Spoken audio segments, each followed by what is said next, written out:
At the Thaiger, we get a lot of questions from our audience about the prospect of coming to Thailand for medical tourism. To that end, we've created a series of podcasts in partnership with Allied Health Thailand to shed more light on the industry so you can make informed decisions. A medical tourism service that basically is one-stop shopping for all of your medical needs if you're coming to Thailand. Today, we're joined with Dr. Paul of Bangkok Hospital. Dr. Paul is a leading figure on hip and knee reconstructive surgery. No surgery is better than the surgery for sure. So we try the best to avoid the surgery as long as we can. But the key decision is not belong to the X-ray. It's not belong to the family, but it's belong to the patient. With his world-class education and crack team of medical experts, Dr. Paul is bringing pioneering techniques of minimally invasive surgeries to the land of smiles. Surgeons all around Thailand, Southeast Asia, Asia Pacific regions come and train with us. They said, oh, this is a new technique and the result looks amazing. Recovery is much faster than the conventional technique. Also, it's very, very less pain. The patient can walk faster, sooner. They can get back to work like next 2 weeks after the surgery. This patient this morning, we let them walk this afternoon. Let's find out more about this rapidly advancing field with one of the industry's celebrated leaders.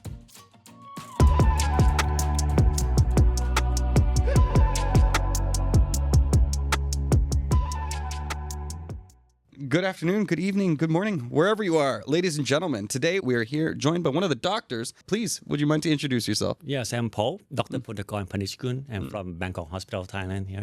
So nice to see you, Alex. Nice to see you too. I will stick with Dr. Paul. Yeah, easier. So I've been butchering Thai names my entire life here at the Thaiger. So thank you very much for being considerate. Yep. You're working at Bangkok Hospital. Yep. It's a big organization. What is it like to have all of those resources available for you? Do you think it's better to work in a hospital where you have more staff? Yeah, I agree. When I work before the big hospital, I think we have a big facility and we have a big team. When we do the surgery, I'm the orthopedic surgeon, so we do a lot of surgeries every day. So when we have the good facility, good team, good teamwork, that is good for the patient because the safety is the first priority, right? We don't want to have surgery and then have some complication. And with a good team, good hospital, big facilities helps a lot for it as the surgeon. I feel safe to do the surgery, and I feel safe for the patient as well when they decide to do surgery with us at the Bangkok Hospital. Maybe I can guarantee that it's quite safe to do the surgery. Yeah, it's important to have a team that you trust around you, especially when people's health, their lives are kind of in your hands. So that's important to have that. Well, speaking of surgeries, there's been a lot of talk now about, modern techniques, right? There's a lot of, what is it, MIS, minorly invasive surgeries now. Yep. Where do these apply? Like where on the body are you performing these? Can you give me more details? So there's actually the surgery we can do we call the conventional technique, which is good for like several decades. But with the new era here, we try to get into we call the minimally invasive technique. So which let us it can let the patient walk faster, and the recovery is much faster than the conventional technique. The pain also is very, very less pain, and they can get back to normal life, back to work sooner than the conventional technique. So right now, when we talk about the surgery, I think every surgeon wants to do the minimally invasive technique or the MIS. Yeah, it sounds better to me. That's for sure. Can you give me some examples of which kinds of surgeries would be minimally invasive, like torn ACL or something like that? Let's say as a hip and knee surgeon, I think we can example like a hip replacement.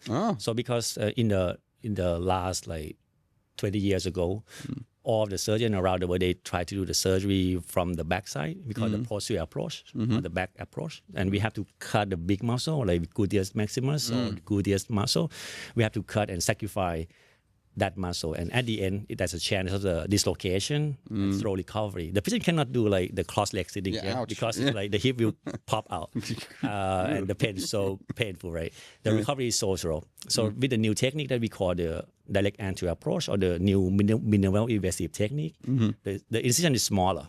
The incision is at the groin area here, and there's no any muscle cutting during operation. So at the end, the patient can walk faster, sooner, and they can get back to work next 2 weeks after the surgery. That's pretty crazy. To think, obviously medicine always comes so far, but to think that these advances are still happening today is just really impressive.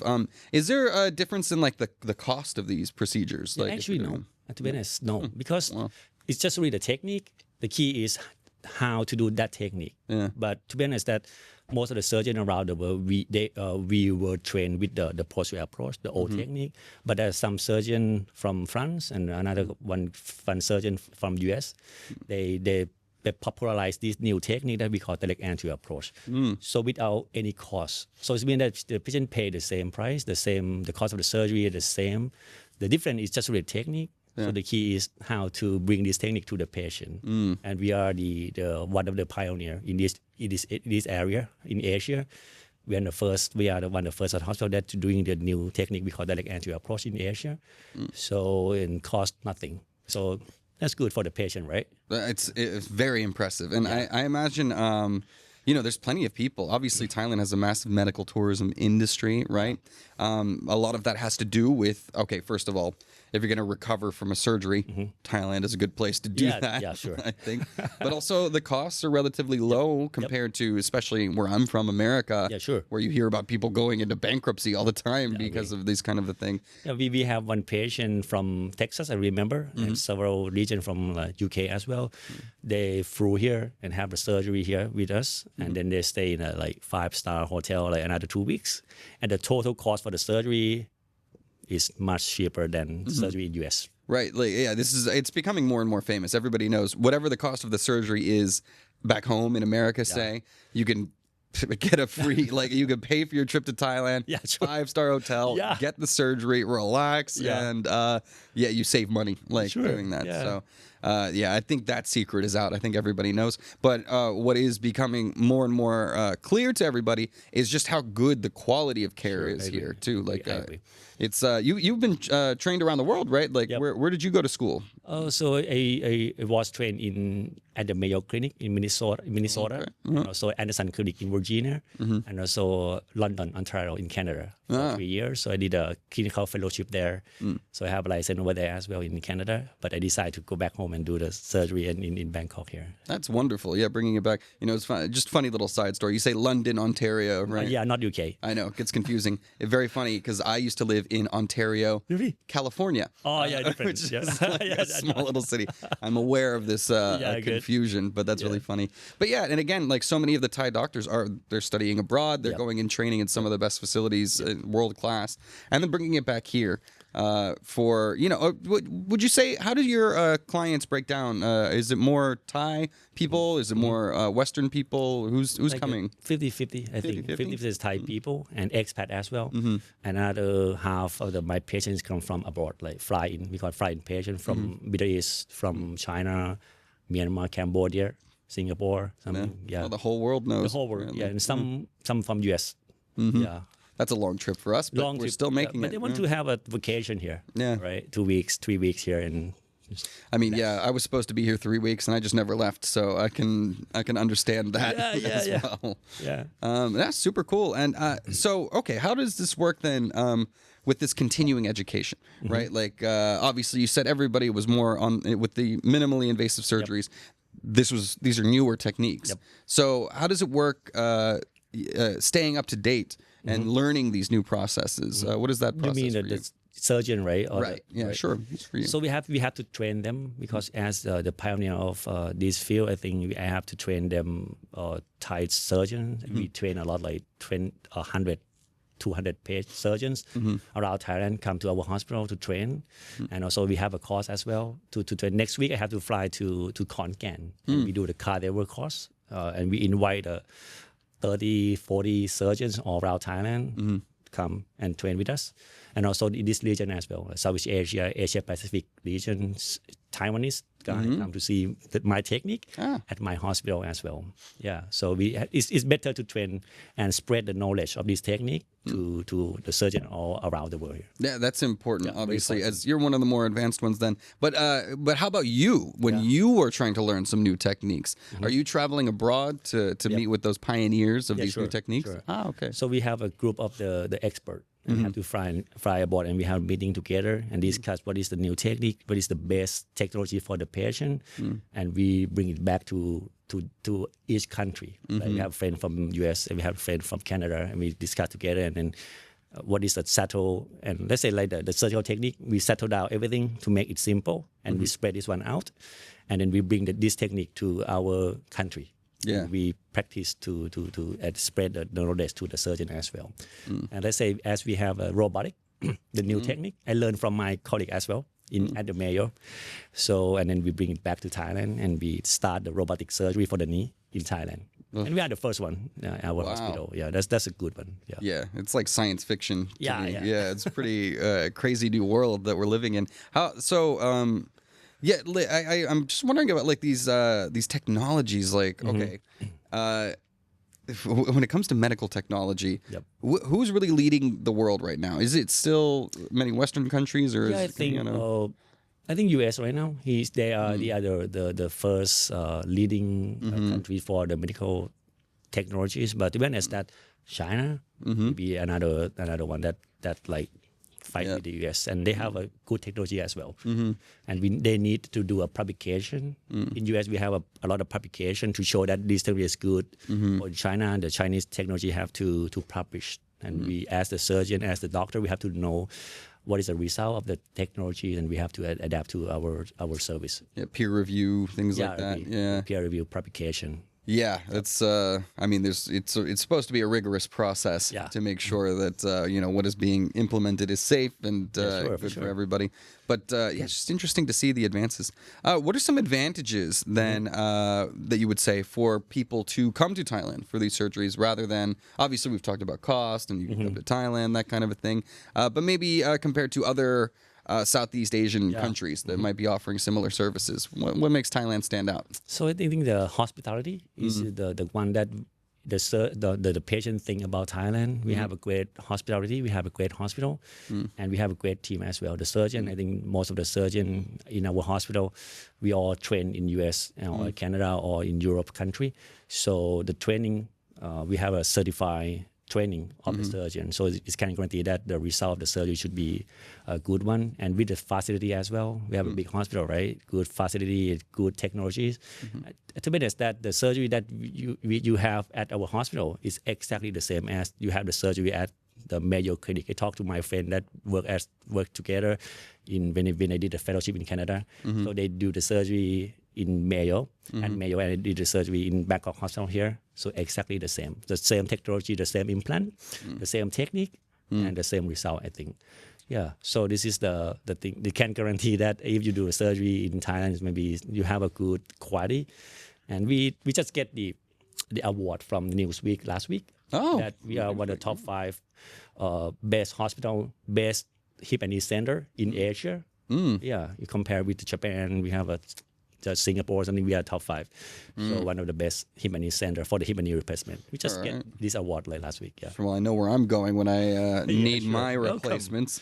Yeah. No, that's wonderful. Congratulations on that. Yeah. Fantastic. Well, what else? What are the benefits of utilizing that kind of a service, especially if you're shopping around for medical services here in Thailand? So they have a great team to send the patient to have a consultation with the patient, and they can keep contact with the patient and the hospital and the doctor as well, which is the best one for them, because not every patient needs a hip and knee replacement, right? Some patient need a spine surgery, and the patient doesn't know that they need a hip or knee replacement, but they can help us to cooperate with the patient and the hospital.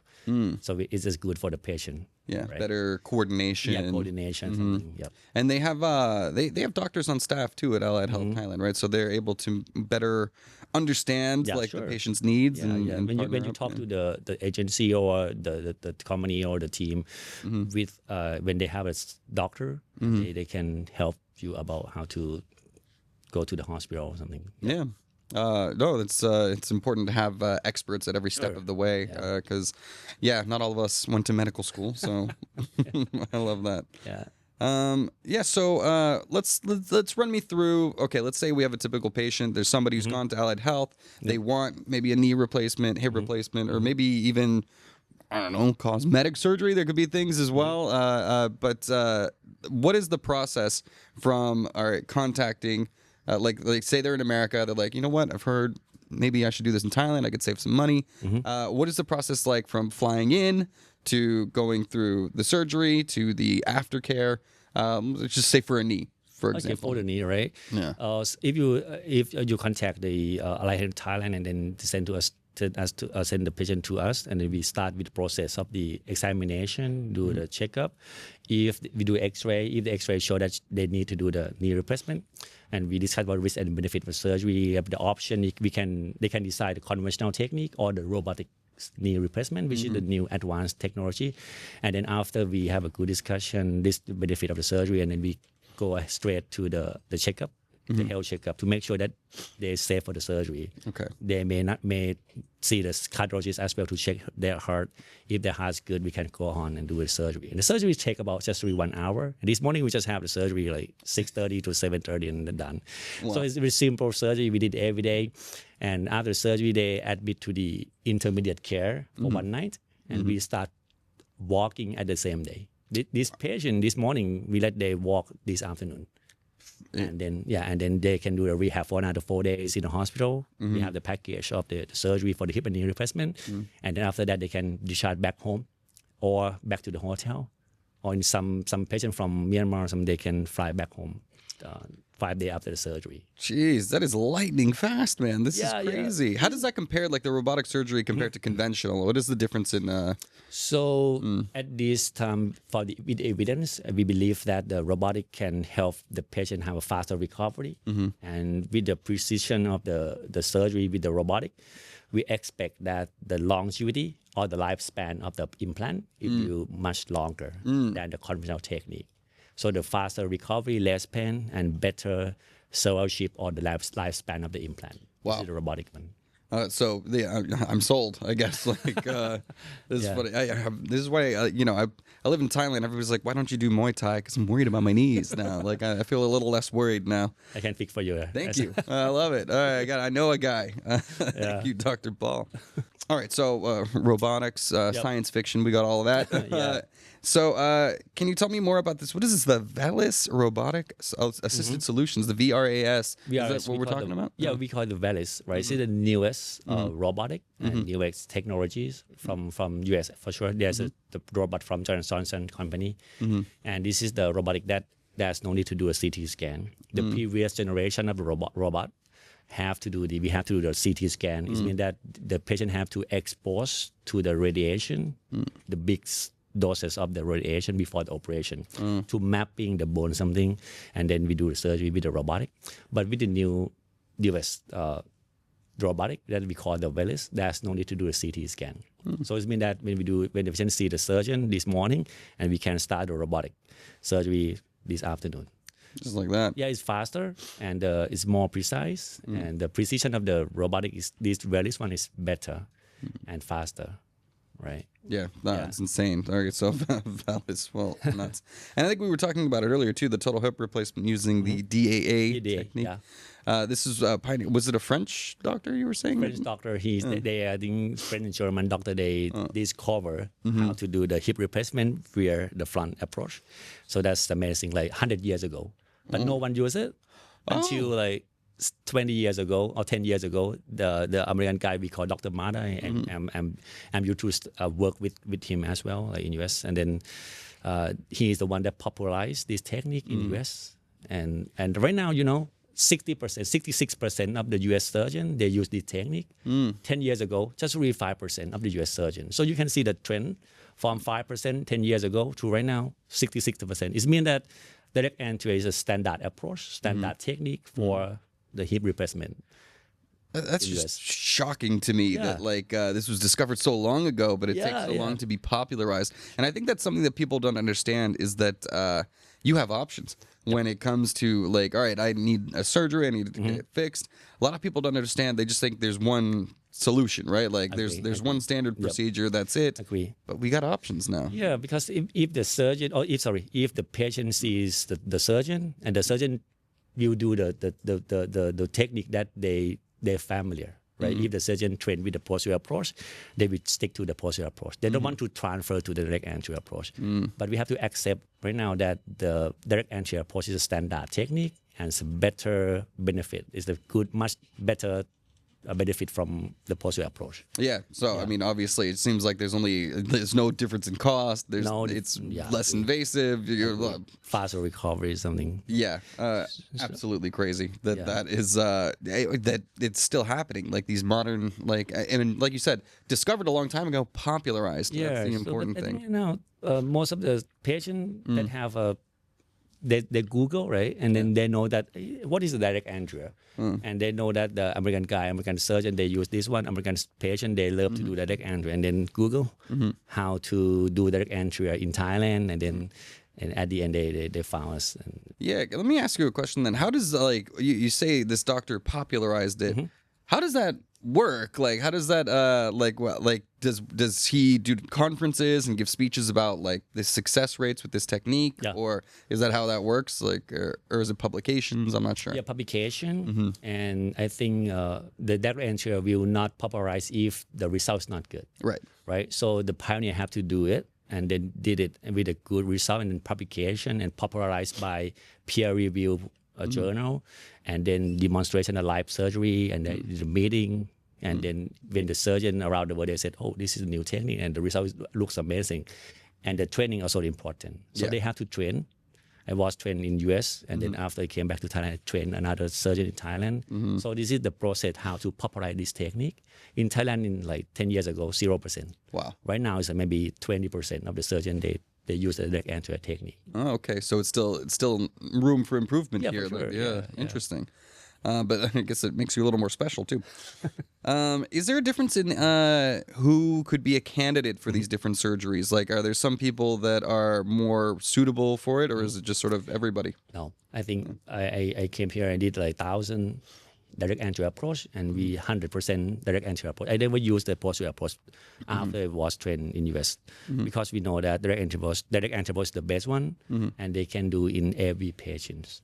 Some patients have difficult, some patients have this easy one, but 100% we can do with the direct angio approach. So everybody's qualified. Yeah, no limitation. That's pretty interesting, I think, because especially I don't know, I'm sold.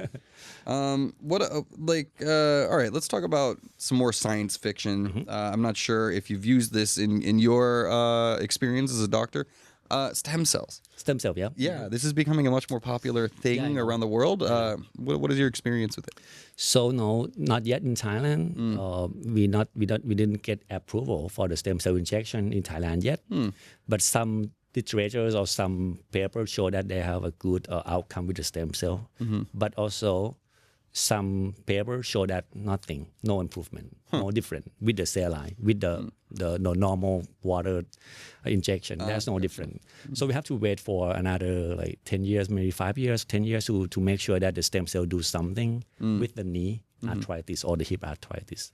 But for sure, stem cell have some room for another like field, like any field, some field that. Yeah. But for the hip and knee arthritis, we still need the more evidence to show that stem cell have a better injection response than the cortisone or the hyaluronic acid.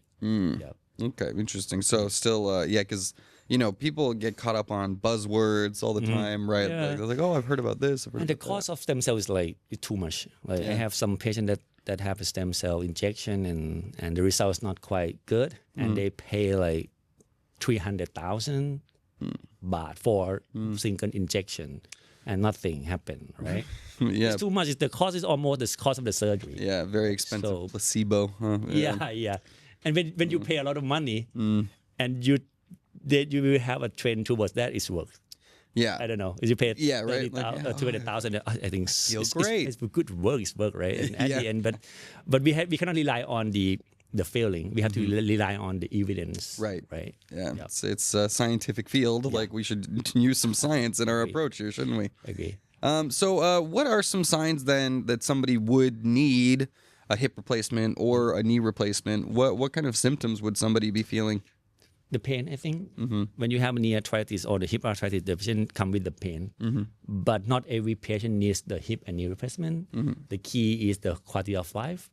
Right, and the activity of the patient as well. If you have a pain, but you have a low activity demand, you can tolerate with the pain, and you can live with it. But when you have a pain and you have a high demand, it doesn't match, right? So if you have a bad quality of life, it means that you have to do something. Okay. It means that and right now the key standard of the treatment is a hip and knee replacement, and this is one of the most successful operation in the of the century because they change quality of life, change their patient life a lot. Like you can get back to work, you can walk like without any pain. Yeah, this is a very, very, very successful operation. Yeah, like having physical movement independence is a very important thing. So. So are there times where you would not recommend a knee surgery in that kind of case? If the cause of the pain is not come from the knee and hips. Sometimes the cause of the pain comes from the spine problem, but the patient come with the hip pain. Some patients have the radiate pain from the thigh to the knee, and the cause of the pain comes from the spine. We have to fix the spine, right? Or if there has infection in the knee, we cannot do the surgery, hip and knee replacement, because the infection, we have to get rid of the infection first, and then we do the surgery after. Okay, so it's but it seems like in most cases, like it is a good solution, though. It's a good solution. Especially when you only have to be around for a day and then you're back on your feet. That's pretty crazy. Sure. So all right, let's say somebody older. Right, like maybe later 70s, even 80s, something like that. Are there special considerations or challenges for those kinds of patients? Yeah, I think the help. I think for the surgery itself, there's no different about the old guy or the younger guy. The technique is almost the same. But the key is when you do a surgery for the elderly people, we have to make sure that they're safe for the surgery.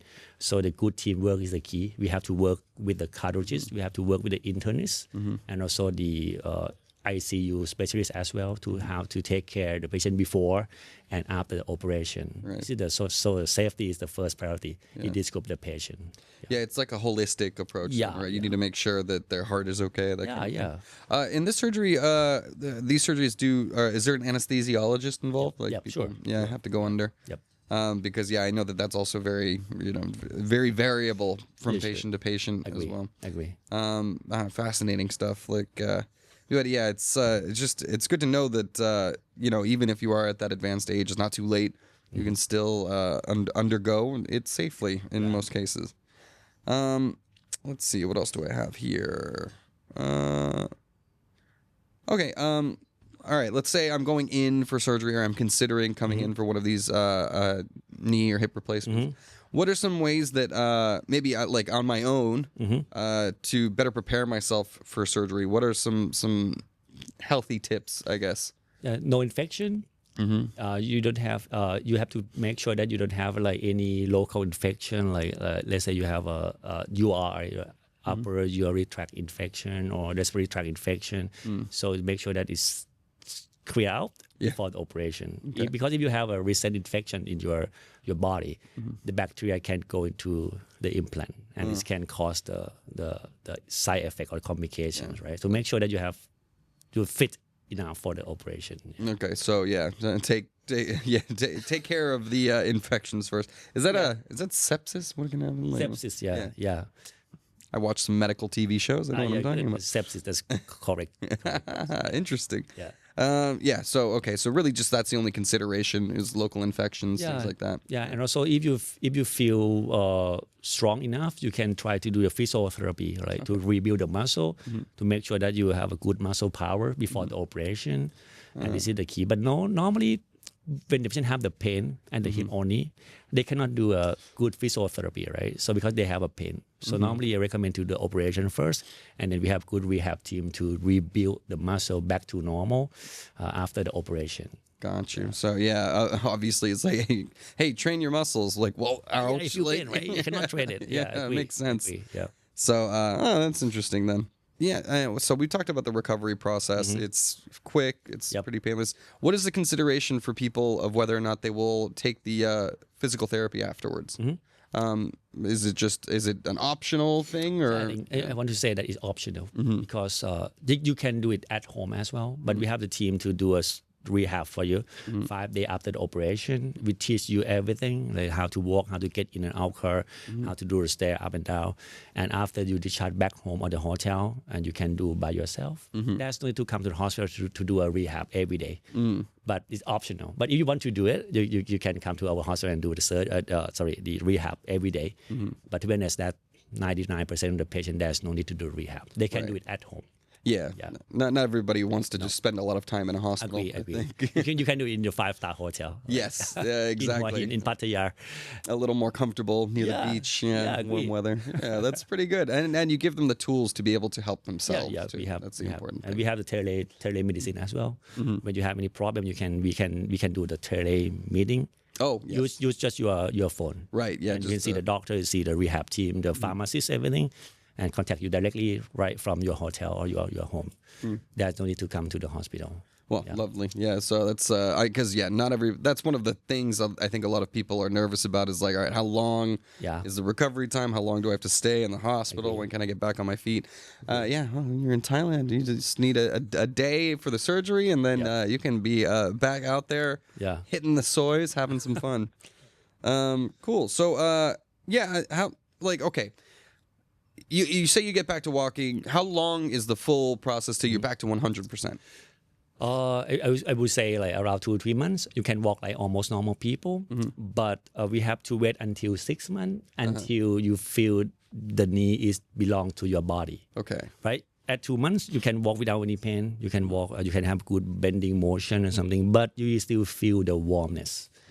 But for after 6 months, when the body knows that the implant is some part of the body, is a good stuff. It's not the foreign body. It's a good stuff, and there's no rejection to the metal. So at 6 months, there's no warmness. There's no swelling. So I would say around 3 to 6 months. It depends on each patient, but mostly around 6 months. That's it's so interesting. I love that it's so weird that the body's like, wait, is this a good guy? Is this a bad guy? It's on our team. Don't worry. Okay. Yeah. That's take about 6 months. Okay, interesting. That's cool. And is there what kind of medicine would you need to take while you're in this process? The painkiller. We give you the painkiller, strong one, for 2 weeks, because the most painful period is around 2 weeks after the operation. But with the new technique for the block, we call the nerve block, and anesthesiologist will do it first, and you have no pain after the surgery. But when we remove the block out, when you discharge back home, you have no pain during the hospital stay for 3 days, 4 days. But when we remove the block out, and you don't have a nerve block, right? So maybe you feel a little bit of pain. So that's why I have to give you the patient about the painkiller, how to control the pain after the surgery at their home. Yeah. It's nerve block though. How does that work? Yeah, it's a new technique as well. Because in the past when we do an operation.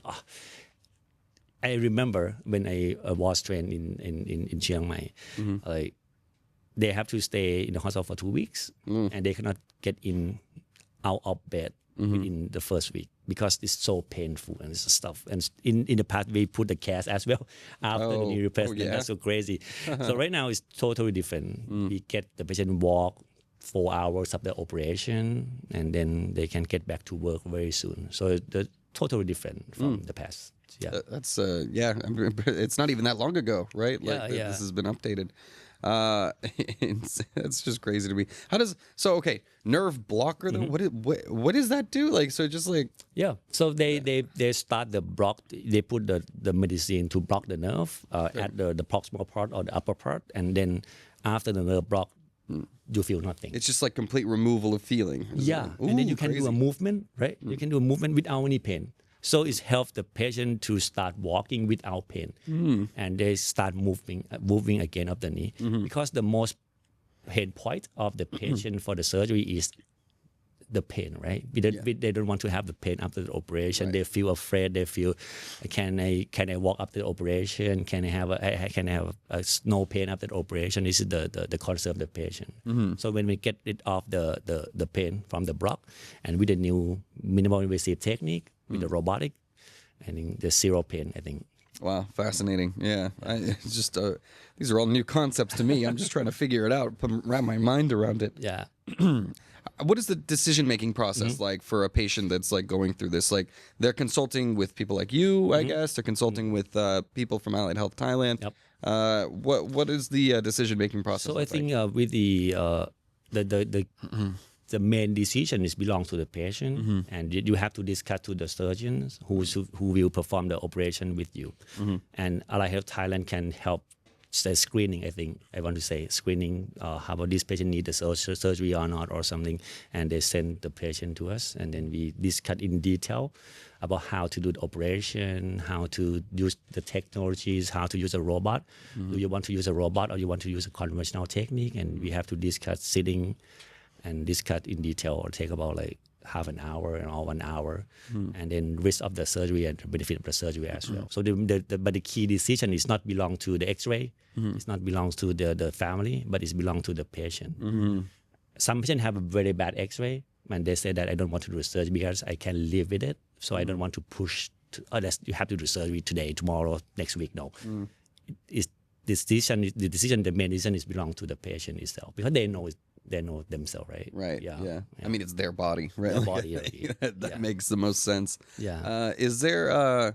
Have you ever, let's say, rejected somebody who was coming in for looking sure. at this? Yeah. Yeah. So because with the internet era, the patient they Google, and then they know, maybe I need a knee replacement, and they come to see me, Dr. Paul, I want to do the robotic. They know everything, robotic, wireless. With the knee replacement, I want you to be my surgeon. And they say that look at the X-ray, do examination, is not reach the point that you need the operation. So just give them the injection, and then good to go. They're good to go. And so no surgery is better than the surgery for sure. So we try the best to avoid the surgery as long as we can. But if they reach the point to do the surgery, we can do the operation for them. So most of the patients, they come and they think that the pain is getting worse and they want to do something. But if we have another option before the operation, we can give them as well. Yeah, hypochondriacs, we say, right? Like people that think that there's something wrong when there is nothing wrong, actually. Yeah. My father was one of those. Sorry, Dad. Yeah. It's very nice to see that people have access to those resources to be able to inform themselves about what they're doing. But yeah, maybe it is also good to consult with actual medical experts to figure out what is the best course of action. And it's very comforting to hear you say, like, no, surgery is not always the solution. Obviously, that is like your profession. But at the end of the day, you want what's best for your patients, and I think that's a very noble pursuit. Yeah. So okay, they're consulting with you. They're consulting with themselves, I guess, something like that. How, like, I don't know. Have you ever seen a patient that has made the wrong decision, I guess, at the end, like where you've made the recommendation, you think this is the time to do it, but Yes, I don't want to say that. Okay, so with the elderly people, when we look at the X-ray, we will see the spine problem. We call it degenerative spine. You will see the early hip arthritis, and we will see the knee arthritis. And the key is how to figure out what is the cause of the pain. So some patients, they have a surgery with the spine, but actually the cause of the pain comes from the hip joint. And the spine surgery cannot solve the problem. And we have to do, we need to do the surgery for the hip, and then your pain will go away. So you have to make sure that what is the cause of the pain. You can do a second opinion for the doctors. If you saw several doctors and they said the same thing, that, okay, I think the cause of the pain comes from the hip joint, you have to fix the hip joint. But if you see the spine doctor, mostly they will think that, it's the pain from the hip, from the spine. And you see the hip doctor, mostly I think the pain is from the hip. So you have to do a discussion, examination, and sometimes you need a second opinion. It's your right, to go around and see any doctors and surgeon and what they think about the pain that you have, and then you can make a consensus that is what is the best surgery for you, hip, spine, or the knee, because it's associated with each other. Right, they're all correlated a little bit. Yeah, but very. That is, I don't know. It's a little bit concerning though sometimes, like where you say, okay, like the hip guy is going to say, should be the hip. The spine guy is, well, maybe it's the spine. So is there any coordination of communication? So like if you're getting second opinions, will they consult with each other? Agree, for sure. Yeah. Especially with the big hospital, like our hospital, we have a hip and knee department, and we also have the spine department. But if you go to the specialty hospital, let's say spine hospital or the knee hospital or something, they just maybe focus only that part. So it's better to go to the big hospital and they have a cooperation together. And also another option is the injection, I would say. If we sometimes I have my patients I feel confused as well. I talk to a spine doctor, my colleague, and we cannot decide. And the next step that we will do is the injection. We inject to the hip joint, and then if you feel better right after the injection, it means that the cause of the pain is come from the hip. It's not the spine. Oh, interesting. Or the knee, right? So we inject the cortisone or any substance, and then we have to observe them for 15 minutes, 1 hour. And if they said that 100% of the pain is gone, it means that the cause of pain come from that part. Very interesting.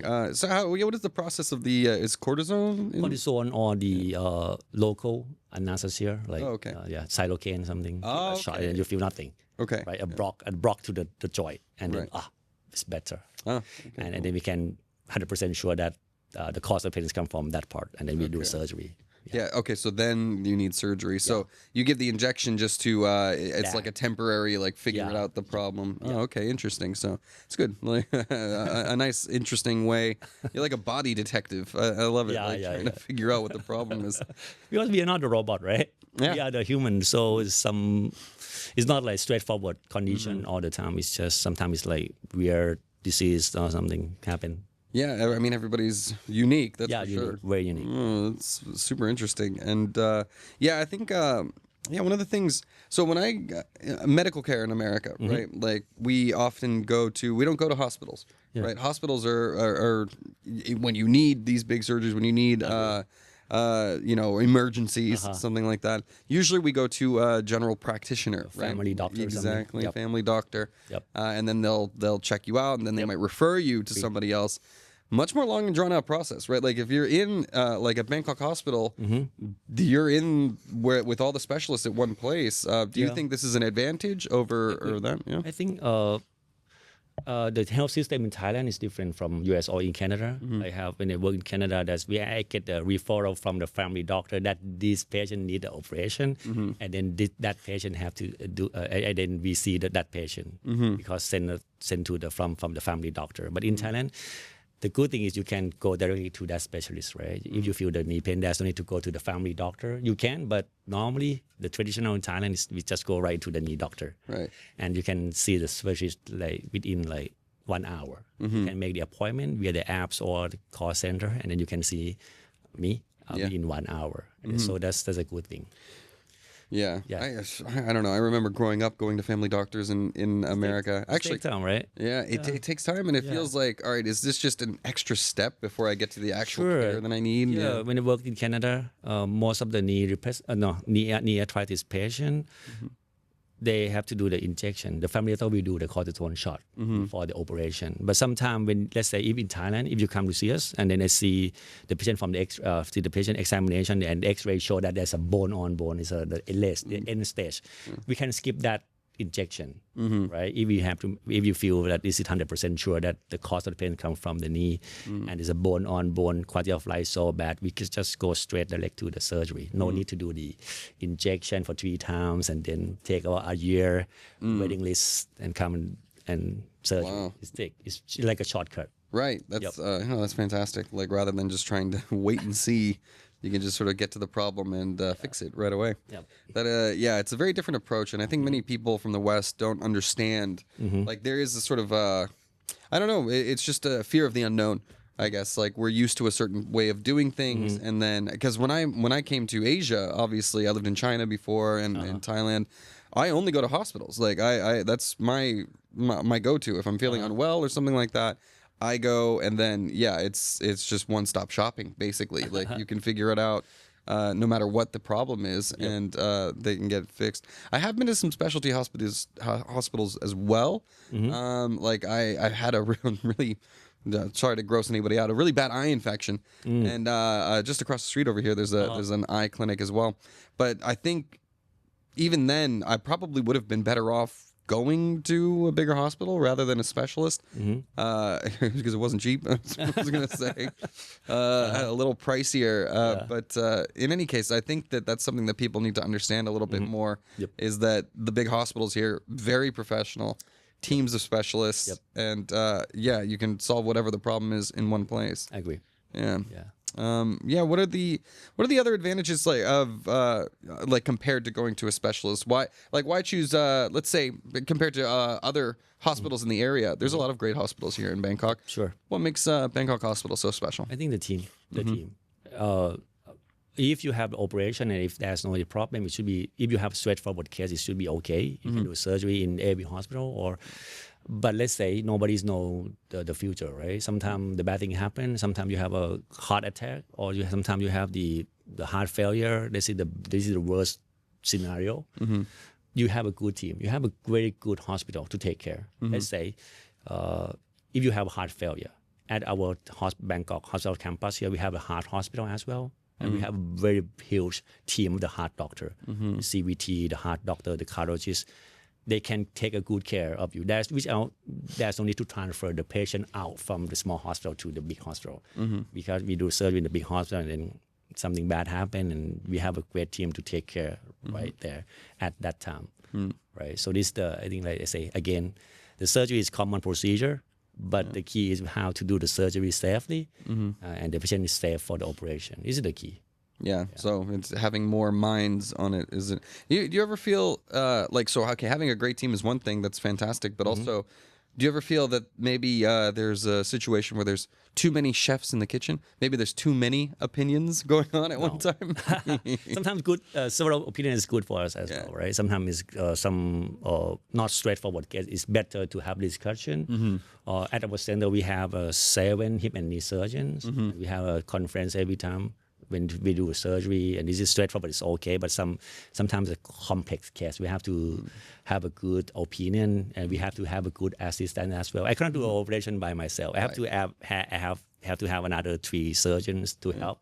When we do the surgery with a good team, good assistant, not the nurse, but the surgeon. Right. So 3 to 4 surgeons to help to fix your knee or fix your hip. That's a good one. And we all train with the standard training from US or in Canada or something. So I think it's better to have a several opinion. Yeah. So let's say, for a complicated patient, you come to a discussion and then you come to a consensus about that. Is there ever, disagreement? Yeah, for sure. Yeah, for sure. And but the key decision is belong to the main surgeon. Oh, okay. If I'm the main surgeon, so the key decision, the final decision is belong to myself. Okay, interesting. Because I'm the surgeon, right? And the assistant or the committee can give you the opinion, but the decision making is belong to the main surgeon and the patient. Oh, of course. Obviously, the patient is involved in the decision-making process. Yeah, sometimes, but when you have a several opinion, it's like you look from in another angle, another aspect, right? Sometimes I just focus on this one, but sometimes I miss something. But my boss or my colleague can, hey, Dr. Paul, I think this one, maybe you have to think about this one as well.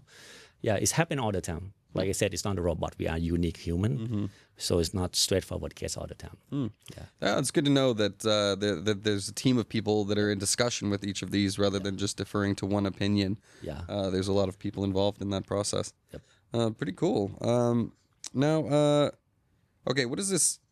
Let's reiterate the importance of comprehensive evaluation and optimization before surgery. What does that mean?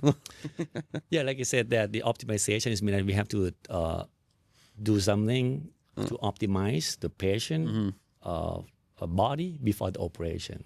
If the heart's not good, we have to delay the operation, waiting for 3 months, 6 months, and fix the heart first. This is we call the optimization. And the cardiologist will take in charge during this waiting time period to fix the heart. Maybe they need to do the stent before the operation. Maybe the pulmonologist have to fix the lung before the operation. Sometimes the kidney doctor, nephrologist have to titrate the function of the kidney before the operation. This is what we call the optimization to make sure that they are safe for the operation. Interesting. That's could this just be Well, like, so it could be other minor surgeries or something like that.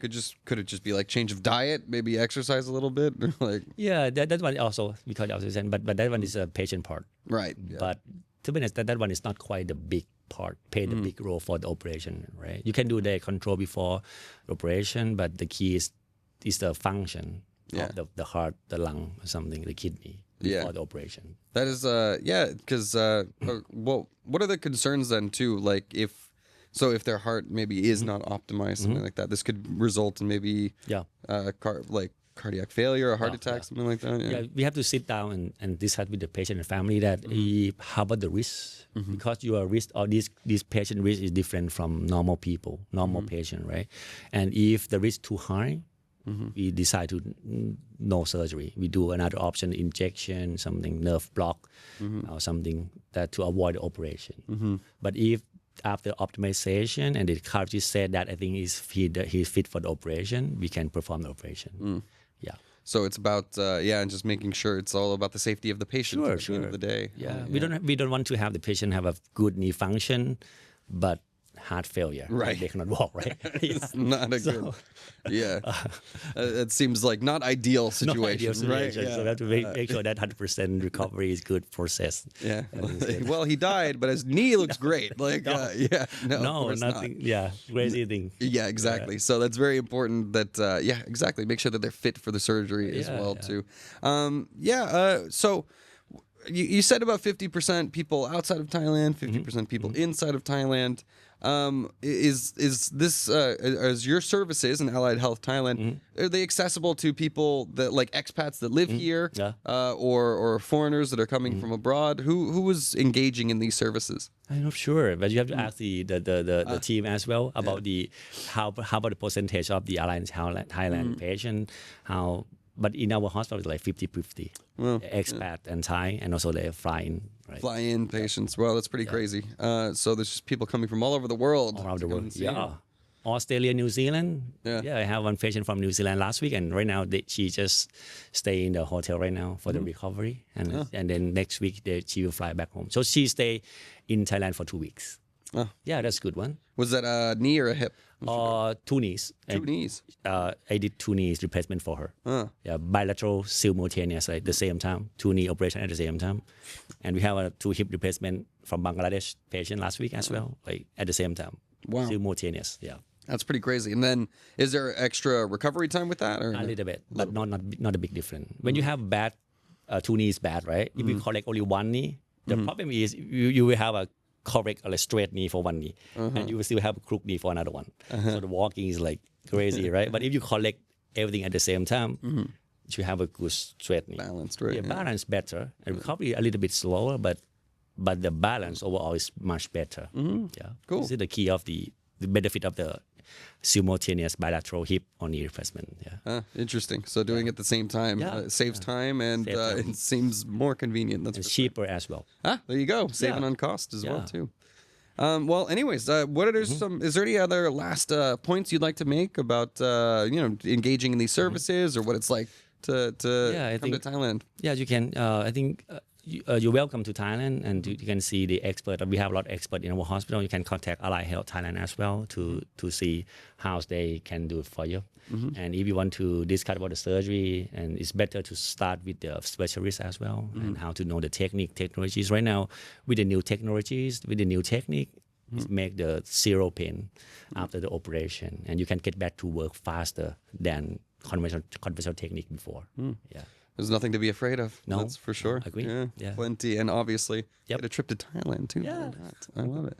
Well, Dr. Paul, thank you so much for your time today, and thank you for bringing a lot more light to this subject that can often be so scary to people. Yeah. And making it seem so reassuring and welcoming and open. Anyways, if you're thinking about doing knee or hip replacement, these new techniques are really changing people's lives. Sure. And if you're going to do it anywhere, why not do it in Thailand? I say it's an amazing country. I love living here, and I think the standards are up to what you're used to wherever you're from, and you'll be a lot happier with the price tag too. I think too. Dr. Paul, thank you very much for coming out. Yeah, we'll see you. Thank you, Alex. Yeah, thank you. Cool. Cool. All right. Good.